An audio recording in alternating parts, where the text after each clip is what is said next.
বাবা, তুমি বাজার থেকে যা যা আনতে বলেছো আমি সব নিয়ে চলে এসেছি, শুধু 50 টাকাটা বেড়ে গিয়েছে। এই 50 টাকাটা আমার কাছে রেখে সুটিয়ে লাল করে দেবো, নোংরামি বার করে দেবো। ঠিক আছে, কোনো ব্যাপার না, আমি তোমার পকেট থেকে টাকাটা মেরে নেবো। কত হিম্মত একবার দেখি। আচ্ছা জানো, মা আজকে বলেছে তুই কি খাবি বল, তোর জন্য আমি সব কিছু রান্না করতে পারবো। লজ্জা লাগা দরকার। তাহলে মাকে পটল চিংড়িটা রান্না করতে বলি? পারবে না। তাহলে সর্ষে বাটা দিয়ে মাকে মাছটা রান্না করতে বলছি? পারবে না। মা তুমি যা ইচ্ছা রান্না করো। আরে বাবা, তোমার সাথে আমার একটা কথা ছিল, আমি না একটা মেয়েকে খুব ভালোবাসি, শোনাবো আমার। আর আমাদের মধ্যে গুলোগুলো হয়ে গিয়েছে। খুব দারুণ লজ্জার ব্যাপার।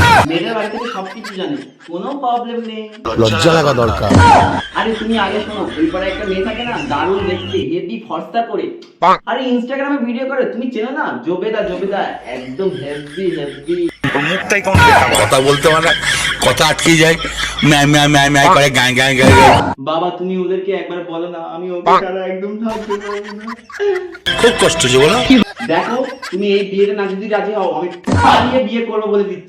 অতি বড় হয়েও না, ঝড়ে পড়ে যাবে, অতি ছোট হয়েও না, ছাগলে মুড়ে খাবে। আমি মাকে বোঝাবো, মা আমাদের বিয়েটা দিবে। পারবে না।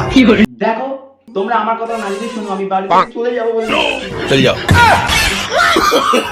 No, no, no, no.